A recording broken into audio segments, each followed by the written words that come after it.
Dans ma tradition familiale, il y avait mon grand-père qui nous avait appris un cantique en français pour les repas. C'était un cantique que beaucoup de vous connaîtrez. Toi qui disposes de toutes les choses, nous les donnons chaque jour. Reçois au Père notre prière de reconnaissance et d'amour. On chantait en français. C'est vrai que pour l'enfant que j'étais à l'époque, c'était un truc intéressant, spécial, particulier, mais dont je n'avais pas toutes les résonances. Avec le temps, j'ai appris toute la symbolique qu'il y avait derrière ces chants, surtout par les liens entre les mots reconnaissance et amour, comme partie d'une prière, mais aussi parce que mon grand-père avait pu étudier à Montpellier et ça leur faisait des ponts théologiques avec le sud de la France.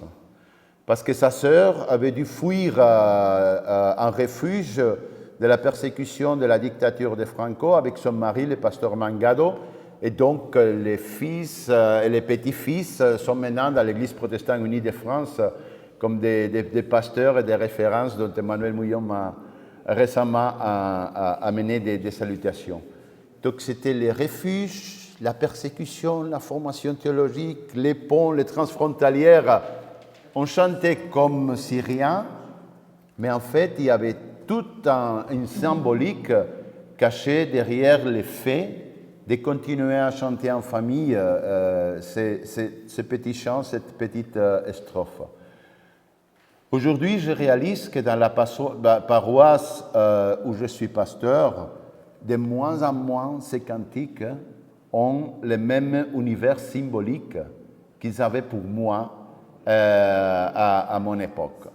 Donc, c'est un temps de changement et de mutation. Pour moi, cet binôme reconnaissance et amour, c'est un binôme qui est une demande de prière et qui ouvre pour nos églises et pour notre peuple vraiment un défi dans les temps qu'on est en train de vivre. Paul Ricoeur travaille la question de la reconnaissance.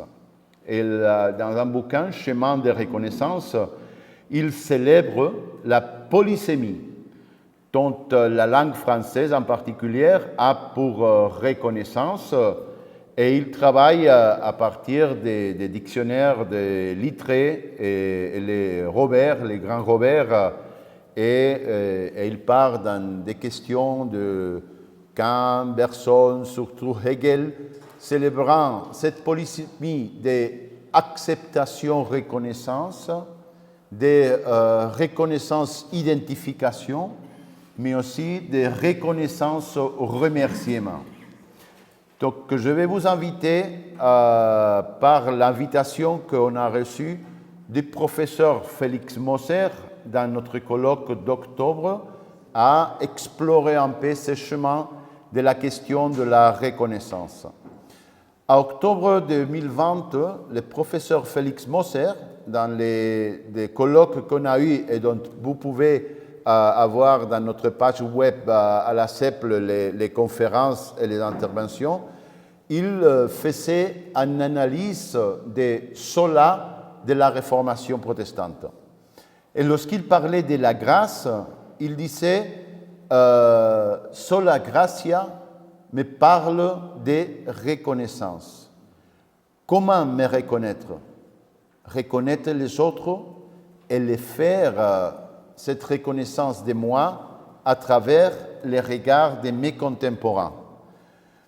Le professeur de théologie pratique à Neuchâtel invitait la CEPL à ne pas s'épancer sur la question identitaire, surtout pas l'identité passion, mais à partir de l'identité d'entrée en relation. Une colonne vertébrale, disait Moser, solide, mais pas rigide. Et donc, à réfléchir plutôt sur la reconnaissance que sur l'identité. Et cette invitation, il pensait qui aboutissait au développement d'une éthique de la considération mutuelle. Voici l'ancrage de mon propos à partir des établisations du professeur Félix Moser et avec la référence de Luc 24, le chemin d'Emmaüs, et que je vais partager cet élan de reconnaissance en tant que construction éthique, théologique et politique par les chemins ouverts par Paul Ricoeur.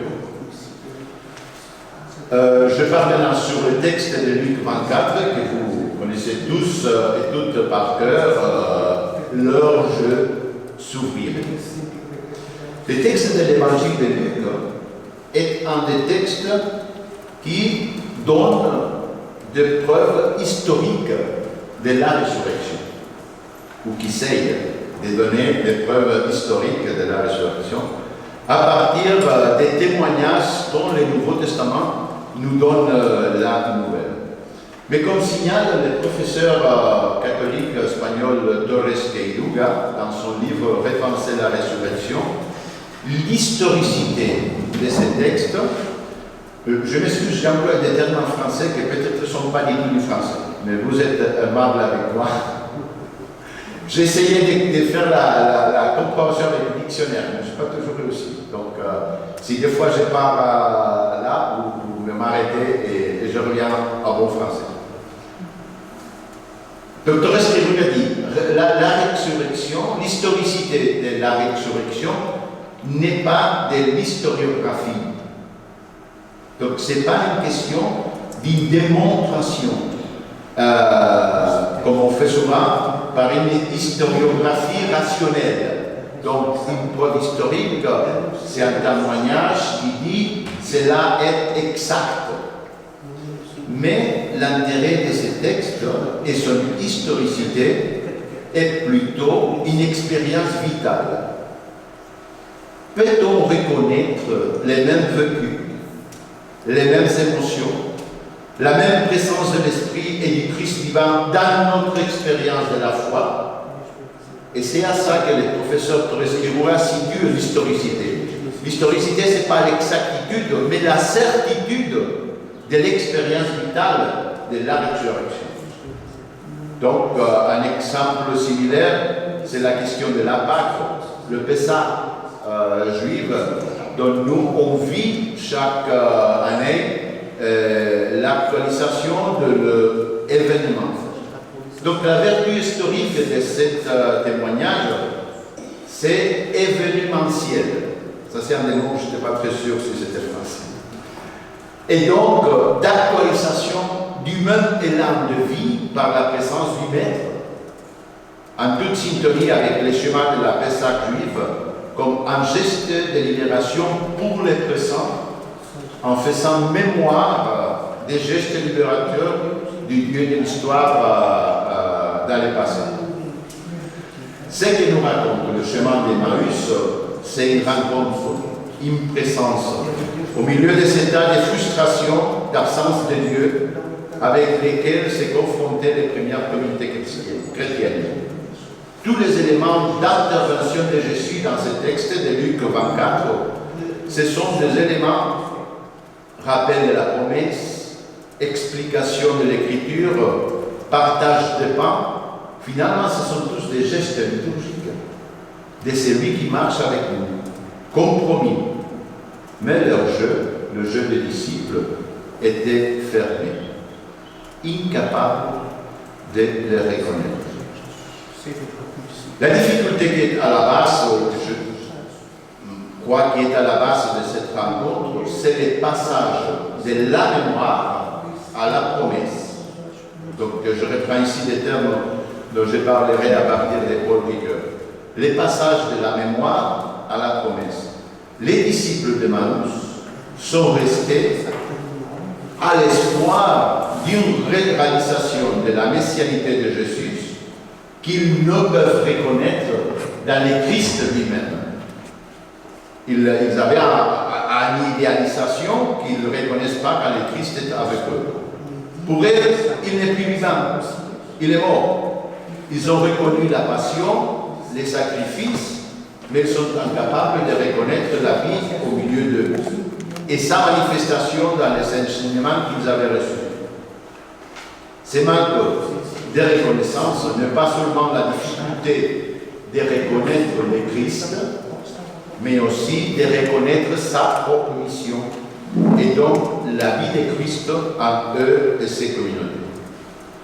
Souvent, nos communautés du sud de l'Europe sont capables de reconnaître dans notre histoire la fidélité de la manifestation de Dieu, la passion et le sacrifice de nos prédécesseurs, la pertinence de la mission qu'ils ont vécue dans le temps qu'ils ont vécu, mais on a des difficultés de reconnaître le Christ vivant au milieu de nous, comme il agit, qu'est-ce qu'il est en train de faire avec nous, pourquoi c'est vrai qu'il y a de l'espérance. Le même chemin proposé aux disciples et aux premières communautés chrétiennes, c'est aussi le chemin qui nous est proposé. Il s'agit d'un chemin liturgique et théologique ancré dans la parole de Dieu, mais aussi la capacité de reconnaître l'ardeur du cœur comme une évidence d'expérience et d'événement.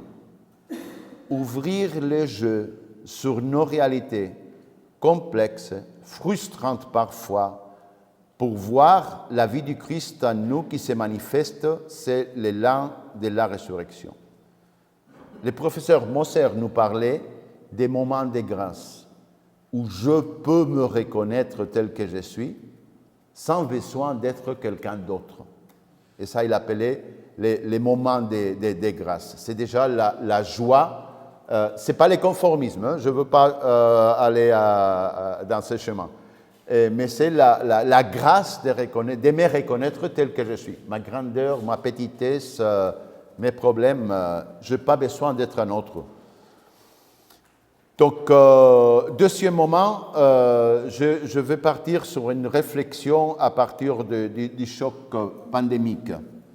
À partir du texte d'Emmaüs, dont je reprendrai, c'est vrai que cette période a été marquée par le temps de la pandémie et il y a beaucoup de réflexions et des écrits. Nous, on avait travaillé dans notre pastoral avec Oscar Mateos, un professeur qui a travaillé surtout en Afrique, et je crois que l'expérience de la pandémie Covid-19 a été révélatrice de pas mal de questionnements à propos de notre modèle de société, de globalisation et des inégalités qui sont mises en évidence. Oscar Mateos, il nous parlait qu'il y avait 3 scénarios à partir de la situation post-pandémique. Le premier scénario, et on a pas mal parlé ce matin, d'accord, merci. Donc il y avait 3 scénarios à partir de la situation post-pandémique dont on pouvait regarder. Et donc ce matin, on en a parlé pas mal de la question de la démocratie. Je vous rappelle que Ulrich Beck, le philosophe allemand, avait dit que la citoyenneté européenne était devenue un concept zombie, parce qu'il paraît vivant, mais c'est mort, c'est vide, par rapport au niveau de participation qu'on peut avoir. Bon, revenons à Oscar Mateos. Il y a un premier scénario post-pandémique qui est un regard sur les replis et la marche en arrière de la démocratie, en référence aux analyses de Žižek, les philosophes slovaques. La contribution signale l'inégalité, l'autoritarisme et les effets de la crise climatique qui, dans les devenirs post-pandémiques, seront plus aigus et le scénario sera terrible. On constate certains symptômes de cette situation parce que le renforcement de la doctrine sécuritaire devient un renforcement du darwinisme social régnant. Il dit qu'un deuxième scénario, et j'ai pris parce qu'il y avait aussi des références italiennes, et il nomme comme le scénario lampédusien. par Matthäus, en référence à Il Gattopardo de Giuseppe Tomassi di Lampedusa, qui dit « Tout changer pour que rien ne change ».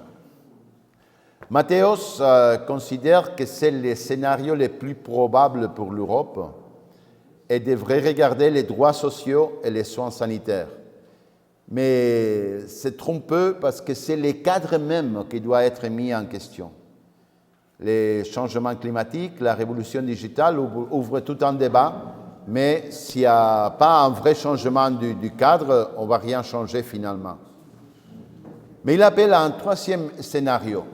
Et c'est le troisième scénario où je crois que cela nous situe comme Église et comme peuple. C'est la réponse de l'émancipation et la construction d'alternatives qui prennent position face aux défis qui sont en face.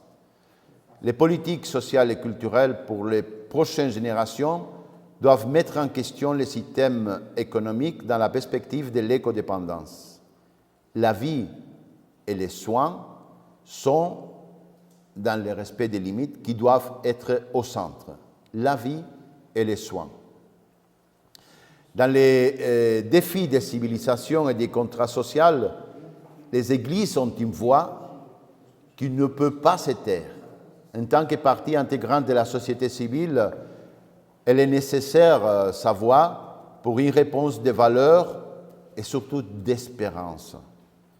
Lorsqu'on regarde les replis identitaires et nationalistes de nos sociétés, avec la montée dans les pouvoirs des discours populistes, il s'accomplit les pires des pronostics des prophètes comme Amos et Jérémie.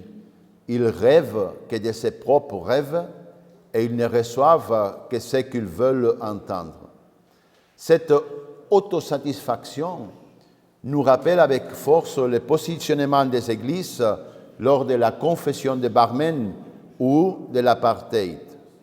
Une réclamation d'une prise de position confessionnelle du type status confessionis. Rappelons-nous que dans nos communautés, il y a des personnes hypnotisées par ces discours.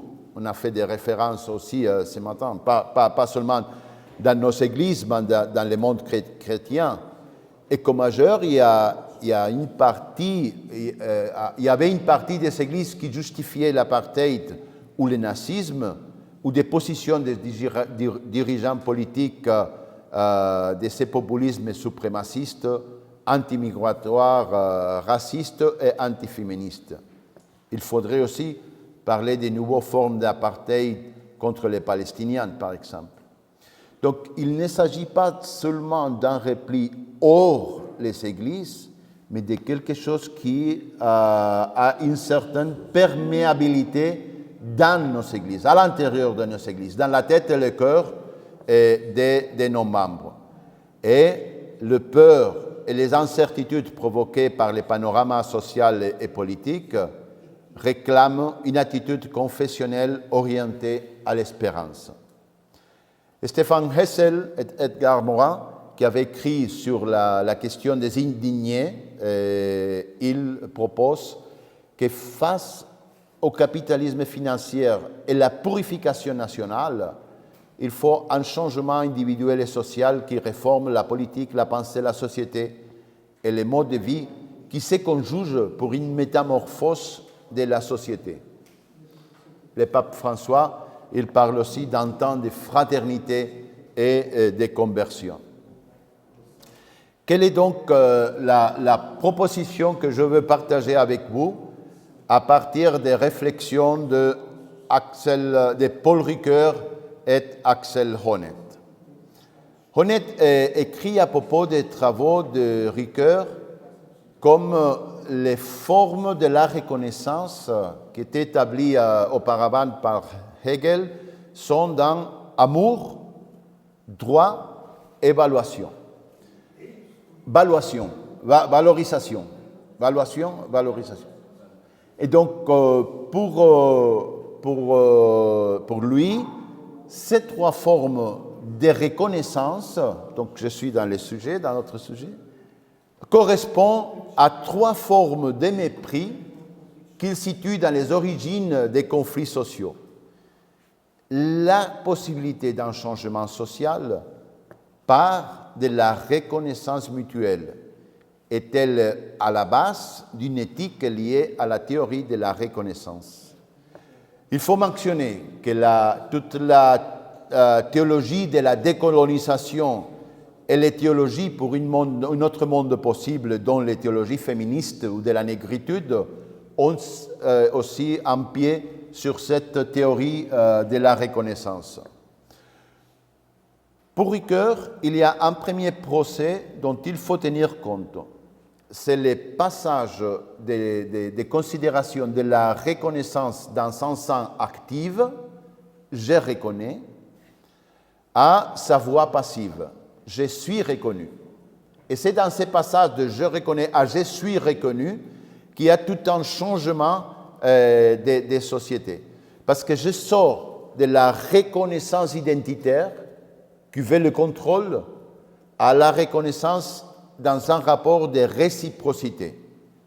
C'est par la reconnaissance de soi-même dans les capacités d'agir que je arrive à la reconnaissance mutuelle. Pour les philosophes français, il ne s'agit pas seulement d'une question de lexique ou une théorie, mais de la construction d'une narrative à partir d'un regard positif sur les différences. C'est la confrontation avec les discours de la haine. C'est pour cela que Ricoeur parle d'un chemin, quand il s'agit d'un parcours qui naît dans la reconnaissance de soi-même pour reconnaître les propres capacités d'agir. La confiance de « je peux ». Cette confiance se développe dans les binômes dont j'avais fait mention, de la mémoire et la promesse. Il apporte que la lutte pour la reconnaissance, c'est la mutuelle reconnaissance dans le partage des dons, une identité qui se construit dans la mutualité. De la reconnaissance de soi-même, on ne peut aller qu'au développement de l'altérité. On pourrait continuer ici par Lévinas, Habermas et d'autres. Il cite à Hegel et à Honneth pour affirmer les états d'agapé et son horizon de réconciliation dans les conflits sociaux. Le contraire de cette confiance, c'est la rupture du binôme mémoire et promesse. Comment est-ce qu'on casse les binômes mémoire et promesse? On fait constamment dans nos sociétés, avec les ombres de l'oubli et les parjures. Ça, c'est un autre mot que je ne trouvais pas en français. L'oubli et les parjures. Donc, qui sont une façon d'exercice du pouvoir. Parce que lorsqu'on oublie l'histoire et on répète les formes de l'histoire, on maintient les contraintes. Et lorsqu'on est dans les parjures, c'est la destruction comme forme de pouvoir de ne pas maintenir la parole donnée. Le pouvoir de trahir et donc de ne pas respecter la loi internationale pour les soins des migrants, la loi civile pour le respect de la question de genre, etc. La priorité du combat des inégalités a énormément changé. Il n'y a pas la même pudeur. On dit aujourd'hui les difficultés pour maintenir la solidarité avec la hausse des prix du gaz par la guerre en Ukraine. Mais comme les responsables des rapports extérieurs de l'Union européenne avaient dit, mais écoutez, on n'avait pas aucun pudeur à avoir notre bien-être sur les prix bas des gaz russes les dernières décennies. Et maintenant, on se plaint de la montée des prix de l'énergie. Mais avant, nous, on était avec les dictateurs en achetant des gaz russes n'importe comment. Et donc, il y a toute une réflexion éthique à cela. Pour ne pas parler des accords commerciaux et la fermeture des jeux face aux violations des droits de l'homme. La justice était le principe recteur de la supération des inégalités. C'était la priorité. Mais la justice a perdu sa centralité dans la philosophie politique, à partir des réflexions de Rawls, philosophe américain.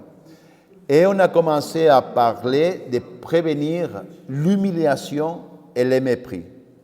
C'est tous les combats des discours de la haine.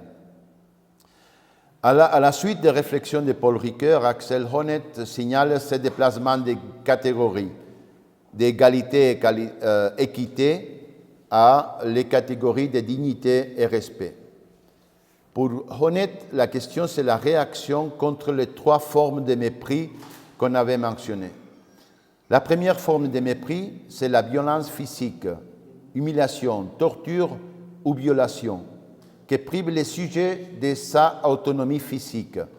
C'est, par exemple, comme toute la violence de genre et machiste est en train d'être tellement présente dans nos sociétés. En Espagne, le nombre de femmes meurtres par les couples, c'est énorme. Et on a un débat avec une partie de la société qui dit que ça, c'est de la violence domestique. Ce n'est pas de la violence machiste, mais c'est de la violence qui enlève au sujet les droits d'être reconnu. Donc, qui détruit la confiance en soi basique qui permet la relation avec le monde. La contre à ces mépris, c'est l'amour, qui renforce la confiance personnelle et on reconnaît les actes et les besoins seulement à partir de ce type de reconnaissance ont une possibilité les autres.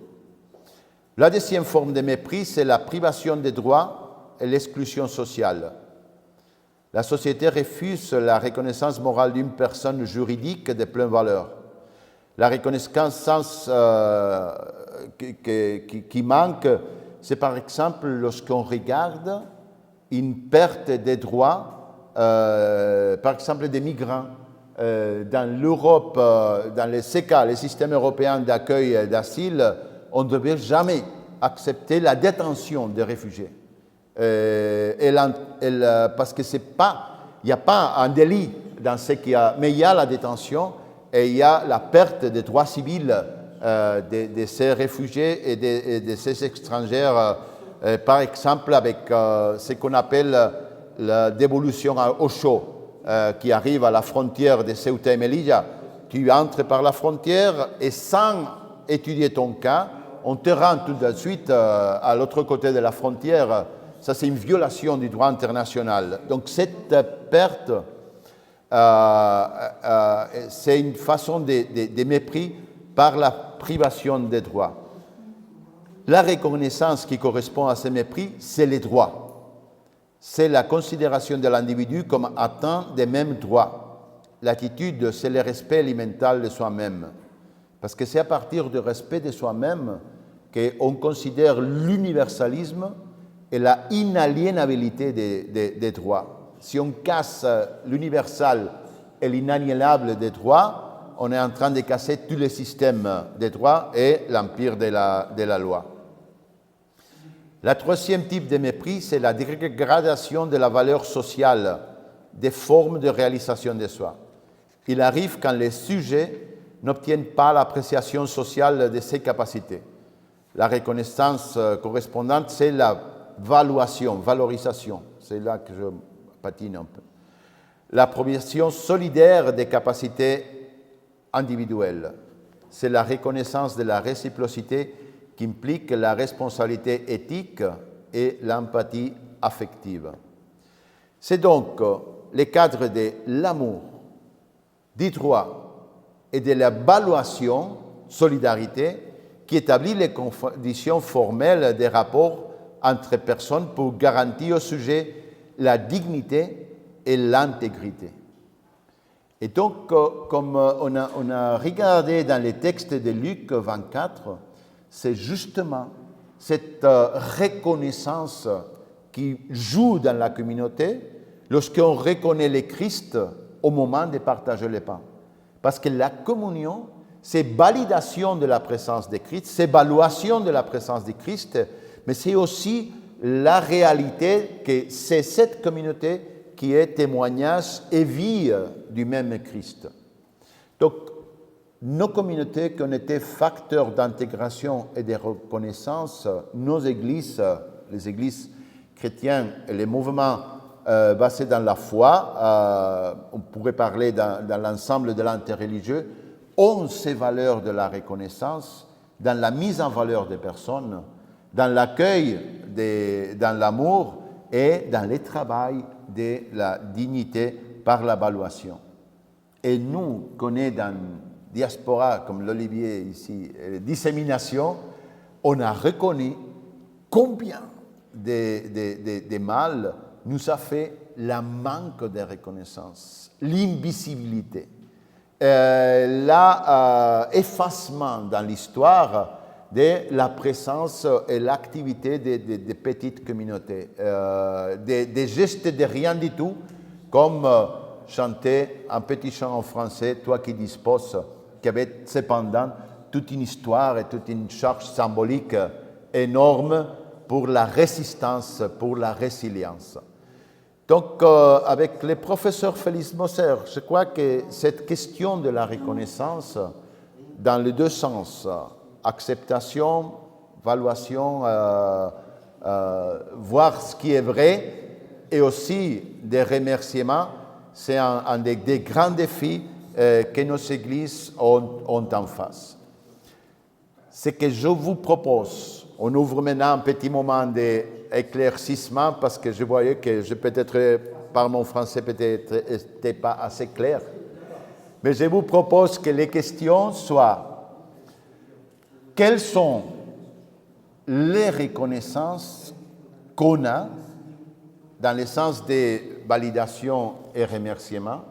Qu'est-ce qu'on reconnaît déjà en nous et qu'est-ce qu'on reconnaît dans les autres? Et qu'est-ce qu'on aimerait qu'il soit reconnu dans les deux gestes? Donc, réalité, mémoire et promesse. Qu'est-ce qu'on aimerait qu'il soit reconnu dans notre activité, notre présence, dans le sens que j'ai essayé d'évoquer par cette réflexion un peu embryonnée, mais avec tout le cœur.